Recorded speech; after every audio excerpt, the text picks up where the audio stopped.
Hey, this is Maria Williams.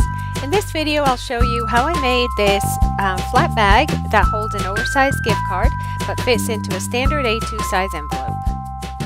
For this project, I'm going to use the Presents and Pine Cones Designer Series paper, as well as the Christmas Pines photopolymer bundle, which consists of the photopolymer stamp set and a set of dies. And to make the pouch itself, I'm going to use the mini treat bag dies. These dies are designed in such a way that to make a basic pouch, you take these two dies and cut them both out of separate pieces of paper and then attach them this way. But because my gift card is a little bit taller than the standard treat bag that is created, I am going to show you how to do it a little bit different way. As you can see, my pouch is the perfect size to fit the entire gift card without it peeking out at the top, and it'll still fit into a standard size envelope. I'm starting out with a piece of paper that is cut to 6 inches tall by 7 3/4 inches wide, and I've scored it at 3 11/16 of an inch. And of course, you have to pay attention to which way your pattern is running on your paper. And you would score with your pattern facing up the right direction, 3 11/16 of an inch from the left side. And then I'm just making sure that the fold of my paper is tucked inside the edge of the die. And the reason I'm doing this is because I do not want my paper to be cut on that side. That's where my fold is, and I want to keep it. And then the other side of the paper will end up with a score mark where my flap will be to glue the bag shut. So since I want my bag to be a little bit taller than the die, I'm going to do some partial die cutting. So I'm cutting the bottom of the bag first. I'm just using my regular cutting sandwich, and I'm placing my top cutting plate right over it. I'm not really worried about placing the plate so that it doesn't cover the whole die. I'm just going to make sure that I don't run the die all the way through the big shot. I'm just going to run it about 3/4 of the way through and then pull it back out. Then I'm going to very carefully remove the washi tape, and I had deactivated this washi tape a little bit before I started using it by sticking it to the back of my hand. And then replace the paper in the die, but I'm just going to shift it down a little bit and then cut the top of the bag by replacing the die back into the big shot, but with the top of the bag facing the opening of the big shot, and then once again running it through about halfway to make sure that I get all the lines cut all the way through. Okay, so moving on, now I need to cut off one of the flaps. Because I had the paper folded in the die, I ended up with 2 flaps and I only need 1. So I'm just lining the flaps in my trimmer, and I'm going to cut one of them off.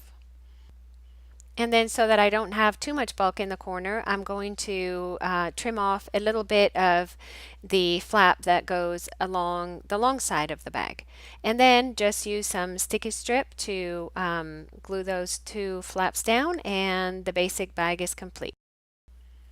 For the decorative part of the bag, I'm taking a strip of pattern paper that I have cut to 2 inches by 8 inches and lining everything up on my grid paper. I'm folding the ends over, making sure they meet perfectly in the middle. And then I'm going to take a piece of sticky strip or tear and tape and secure it. For the next layer, I'm taking a piece of gold foil that I have cut to about 1 3/4 inches tall by 3 11/16 inches wide. And sometimes when you cut gold foil, if your blade isn't really sharp, you get a little bit of kind of an edge that kind of sticks up a little bit. So I decided to take a nail file and just kind of file down the edges. And what this does too is it gives you like a little bit of a white edge around the gold foil. It's not really visible, but I kind of like the way it finishes off the gold foil. So I'm just going around pretty quickly and making sure that that white edge is kind of even. For the sentiment, I'm using this shape from the Christmas Pines stamp set. I absolutely love this shape, and I'm just going to stamp it in Versamark ink and use some gold embossing powder and my heat tool to get a nice shiny gold frame. Next, I'm going to take the word Noel from the stamp set, and I know you're thinking, I've lost my mind, stamping it in black instead of in Versamark ink. But this glittery red embossing powder is really pretty bright red, and I wanted to try to tone it down a little bit. So I thought I would try stamping in black archival ink. It stays wet long enough that my embossing powder will adhere to it. And since there's some clear powder amongst the glitter, you can see the black, I think, a little bit, and it just tones it down enough that it blends in a little bit better with the cherry cobbler from my paper. I decided to fussy cut this entire sentiment, and it is a little bit time consuming, but I think that the result is definitely worth it. If you did not want to do any fussy cutting, what you could do is just cut this into a rectangle and mount it over the gold foil. I think that would look good too.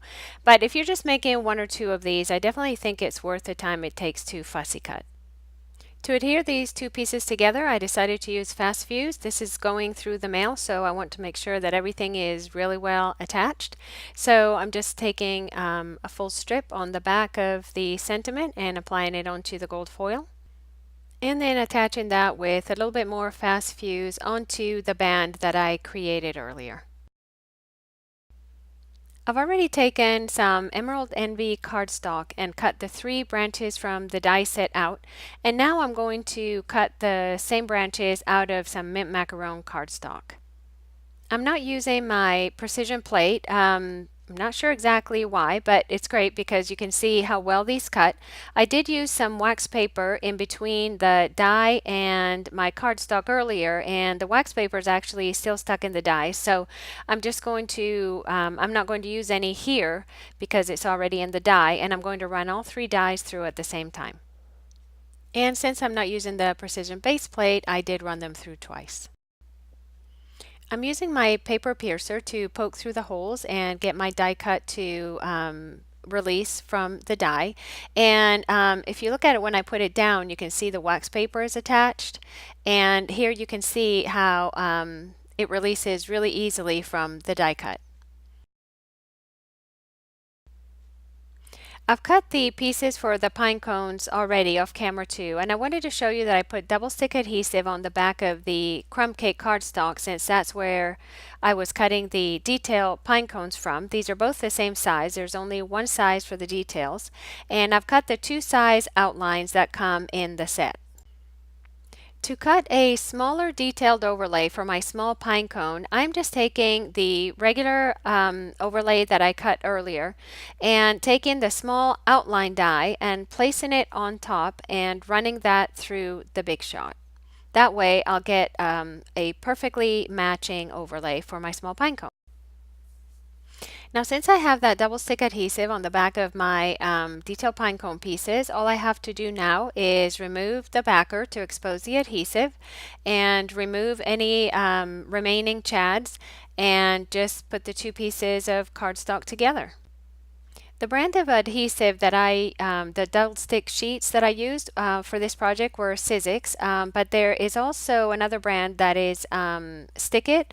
The Sizzix sheets come in 6x6, which is why I kind of like working with them a little bit better.